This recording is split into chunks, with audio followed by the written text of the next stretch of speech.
Senate has resolved to confer the degree of Doctor of Civil Law honoris causa upon Neil Shaka Hislop.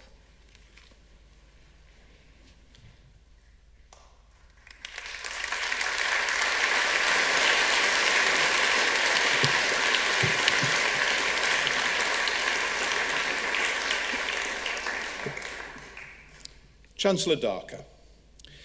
Trinidad, Washington, Baltimore, Newcastle, London, Dallas, and Reading. This sounds like the touring dates for a rock band on the back of a t-shirt. Our honorary graduate and esteemed guest is certainly a music lover, but is not a rock star.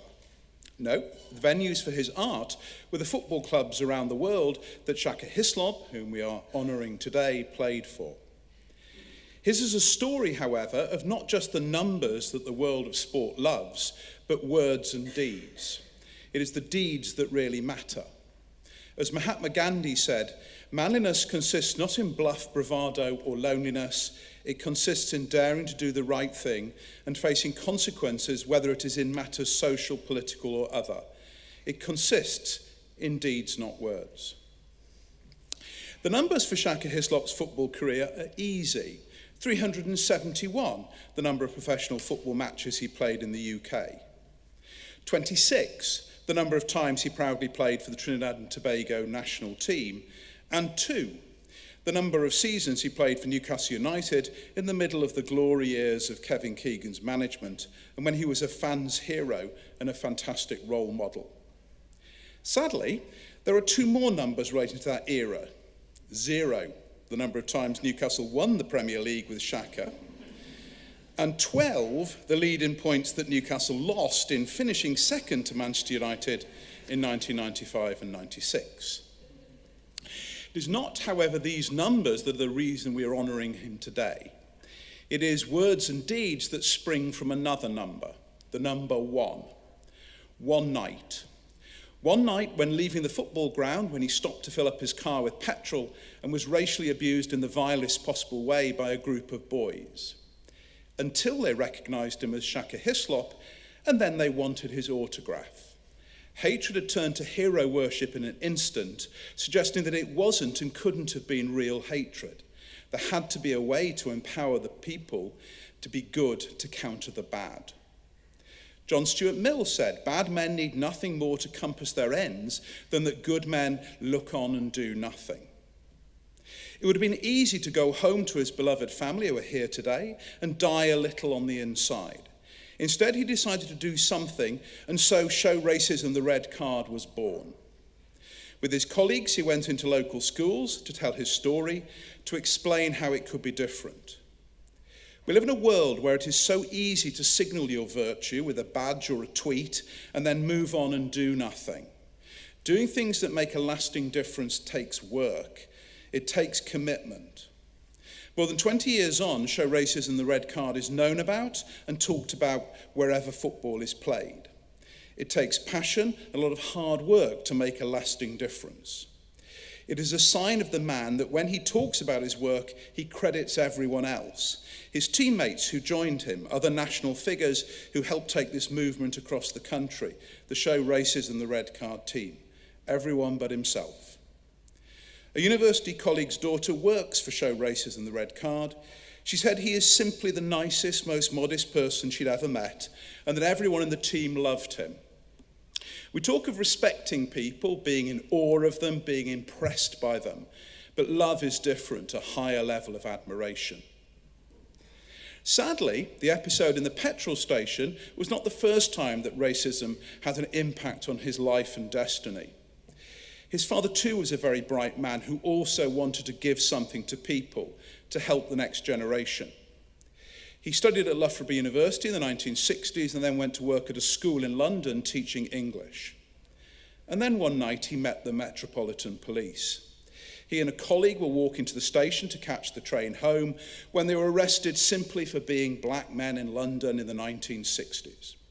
When he objected to this, they thrust his arm through a car window, breaking the glass so they could charge him with criminal damage. He could have been consumed by bitterness, but the mantra, "don't get mad, get even," came to the fore. This awful episode resulted in the largest ever compensation payment for a police racist attack made to that point. Justice for Shaka's father was therefore achieved. What about other people, though? Others subjected to the same degrading and dehumanising behaviour. How could this episode, where some form of justice was obtained, help others? Simple. You use the money the police paid you to train as a lawyer so that you can help other people. Shaka was born in London in 1969, but went with his family to Trinidad and Tobago, where his father practiced law, and it was for this country that he proudly played international football. When he was young, he was sports mad, playing both cricket and football. At one stage, he played in the same under-11 sports teams as Dwight Yorke and Brian Lara. For those of you not versed in international sport, that's a fairly terrifying array of talent to face if you're 11. They have no less than 528 senior international appearances between them. I'm sure that Shaka wouldn't mind me saying that professional footballers don't always have a reputation for academic prowess. One England international was called the professor in the changing room because he read a broadsheet newspaper. Not Shaka. He studied mechanical engineering at Howard University in the USA, supported by a soccer scholarship, graduating with honours and eventually doing an internship at NASA, thereby, of course, proving that it actually was rocket science. He was then drafted by the Baltimore Blast, an indoor soccer team. He played in 2 friendly matches against Aston Villa, for whom his friend Dwight Yorke played, and was in good storybook fashion spotted by a visiting scout from Reading Football Club. The rest, as they say, is history. To be a public orator has been one of the privileges of my life at Newcastle University. I've met many impressive people, but until now I've never met anyone quite like Shaka. He is being honoured today, but I too feel honoured. We spent a very enjoyable time talking about his life, his challenges, and about the ceremony today. He knew that one of our previous honorary graduates recognised for their anti-racism was Dr. Martin Luther King. What he didn't realise was that the ceremony taking place is in the same hall and using the same words as Dr. King. This truly moved him. Chancellor Darker, for his outstanding contributions to sport and broadcasting, but most of all for his contribution to the long journey of ridding football and society of the evil of racism, I present to you Shaka Hislop for the award of Doctor of Civil Law, honoris causa. By the authority of the University, I confer upon you the degree of Doctor of Civil Law, honoris causa.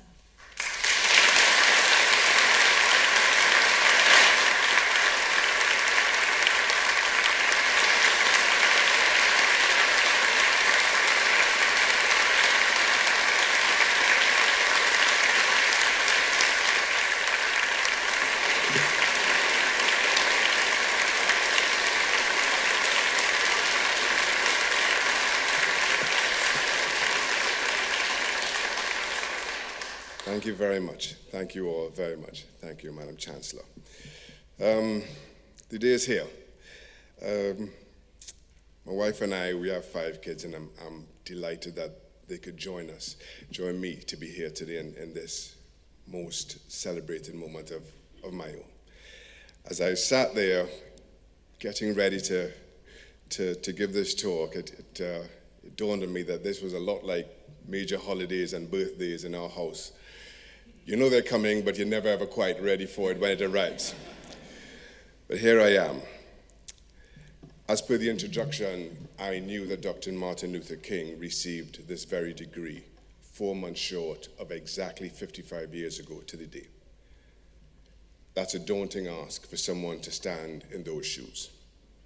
Wasn't quite sure what I was going to say when I got here, and in preparing for that, I decided to sit with my kids and look over Dr. Martin Luther King's speech on that day, that November 13th, 1967. And thought, I wonder if I could just give the same speech. I wonder if I... But I've realized that kind of thing is frowned in universities especially. One of my kids suggested, just play the audio and you can lip sync. And I thought, all right, that makes a lot of sense. In recognizing Dr. Martin Luther King's speech on that day, he spoke about the challenges of racism, of war, and of poverty back then. 3 social issues which still plagued so many of us today.